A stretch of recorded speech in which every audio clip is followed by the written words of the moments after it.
Hey guys, this is Dan from Let's Tank.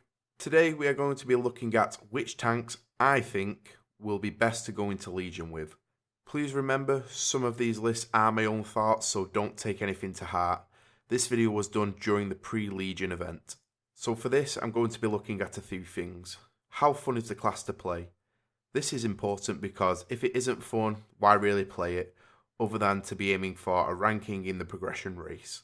The only time I would say to scrap the whole idea of something being fun is if something is absolute trash and has zero use within a raid setting.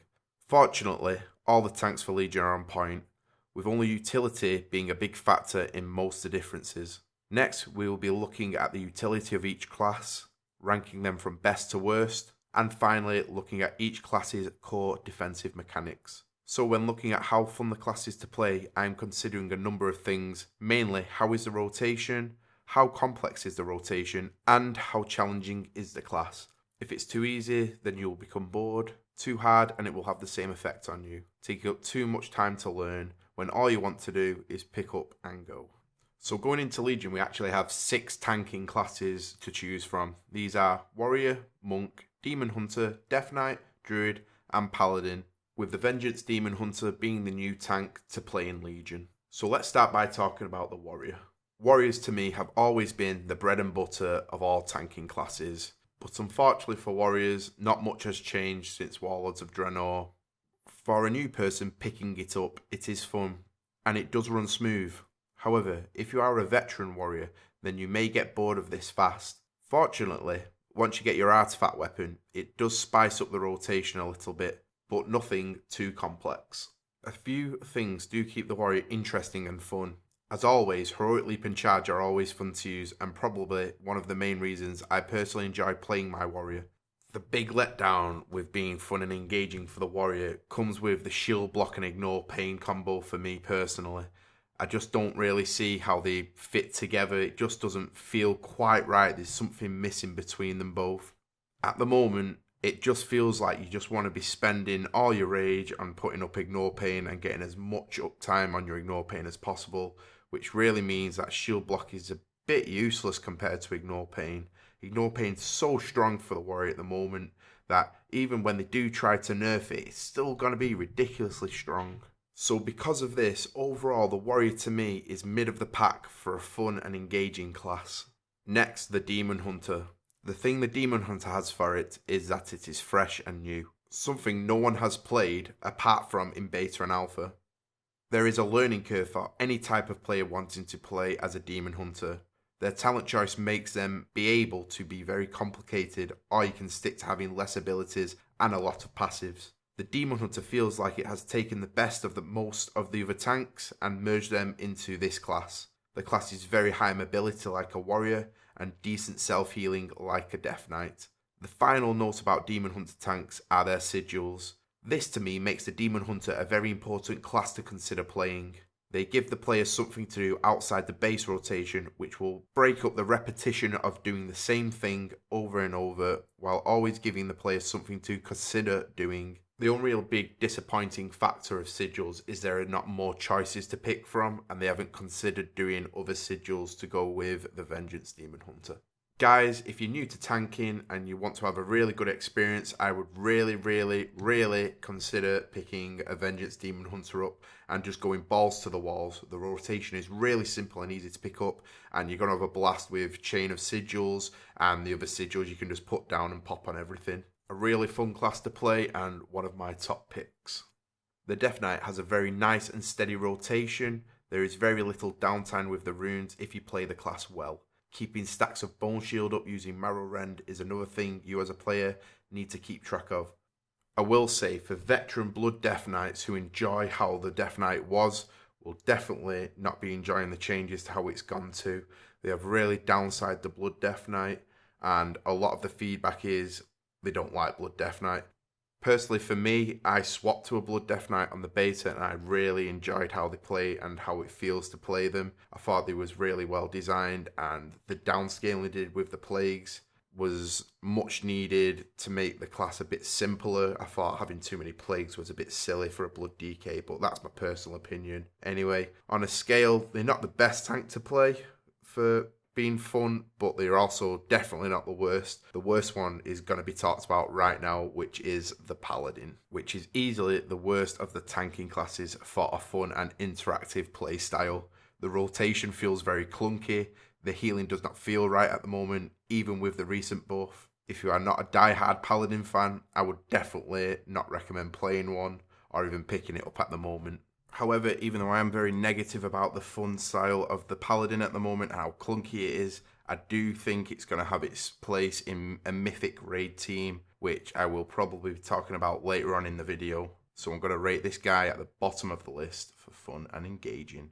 Next, let's talk about the Guardian Druid. Unlike in its past, the Guardian Druid easily has the most buttons to press. The rotation, like the other tanks, is simple. However, this is made up for with the defensive cooldowns and stuff to press in different circumstances. Rage can be spent on extra armor now or magic resistance. They built a lot like the Protection Warrior was, in the sense that you had shield block to block melee attacks and you had shield barrier to take the magic damage. They also have a charge, and they also have Stampeding Roar, which gives them a big movement speed increase as well as anyone around them. So that's in their favour, which can use in a raid setting, which makes them a bit more fun and engaging. So overall, Druids have been revamped to have their gameplay to be one of the more interesting and enjoyable classes. So finally, let's look at the Monk. The Monk is definitely one of the top tanks for gameplay and thinking about what is happening. It has a lot of choice when choosing what you're going to be doing in your rotation. The update to the level 100 talents was much needed, especially Blackout combo, which gives the user a lot more choice and stuff to think about. You can increase the power of your Tiger Palm by Blackout striking and then using Tiger Palm, reduce cooldowns of Breath of Fire, reduce the cooldown of your Bruise with Keg Smash, pause stagger damage, and also grant you a elusive brawler. So all this merged together is giving you a lot to think about when playing the Monk, which just creates crazy gameplay decisions and makes the Monk easily top tier. So my list for fun engaging gameplay is as follows: Monk, Demon Hunter, Druid, Warrior, Death Knight, and finally Paladin. Next, the utility of each tanky class is going to bring to your raid is probably one of the most important things when going into Legion to consider, if not the most important. So to rank these is actually quite hard because it all depends on the fight. In general, grips are always top of any utility, especially ad fights to help with cleaving ads down. However, mobility from monks and warriors is also really good to have, as well as stampeding raw from druids. The Paladin also brings all the external cooldowns and damage reduction abilities. So currently, Warriors bring a short cooldown frontal cone stun for 4 seconds. They have really good mobility with Heroic Leap and Charge, as well as 2 intercept charges, which will take a hit for your off tank. Monks have Transcendency plus Roll, and they have a 5-second AoE stun. Demon Hunters have high mobility with the double jump they have, as well as the gliding ability. They also have a mass grip if you're talented into it, a mass silence, and a mass AoE with the sigils. Death Knights bring a single and a mass grip, as well as battle res. Druids bring stampeding roar, battle res, and they also have a charge or a blink ability depending on what you spec. Finally, Paladins have a 20% damage reduction shield for anyone behind the shield. They have silences from the Avenger's shield. They also bring Blessing of Protection or Spell Warding if you put your talent into it, which is really overpowered. As well as Hand of Sacrifice, which can be placed on the off tank or a raid member who's taking a lot of damage from, say, a dot or something to keep them alive. So for anything with ads in the fight, the ranking would go Death Knight, Demon Hunter, Monk, Warrior, Druid, or Paladin. For movement fights or kiting fights, you would want Demon Hunter, Monk, Warrior, Druid, Paladin, or Death Knight. Finally, let's look at each class's defensive abilities. The Warrior has Shield Block, Ignore Pain, Demo Shout, Spell Reflect, Last Stand, and Shield Wall, as well as Neltharian's Fury, which is its artifact talent. Monk has Iron Skin Brew, Fortifying Brew, then there is also Diffuse Magic, Dampen Arm, or Healing Elixirs in the talents, as well as its artifact ability, Exploding Keg. Demon Hunter has Demon Spikes, Fiery Brand, Empower Wards, Metamorphosis, and in its last talent she can pick between Last Resort, Never Bond, and Soul Barrier. You can also make Fiery Brand into an AoE shield wall with a talent. Its artifact ability is Soul Carver. The Death Knight has Anti-Magic Shell, Vampiric Blood, and Marrow Rend, which gives Bone Shield. Its artifact ability is Consumption. The Druid has Bark Skin, Frenzied Regen, Iron Fur, Mark of Ursul, and 2 lots of Survival Instincts, and its artifact ability is Rage of the Sleeper. Paladin has Guardian of the Ancient Kings, Ardent Defender, Shield of the Righteous, and Divine Shield. You can also make Divine Steed into a 20% damage reduction ability if you talent it, as well as make Blessed Hammer, which is on your rotation, reduce auto attacks by 15%. Its artifact ability is Eye of Tyr.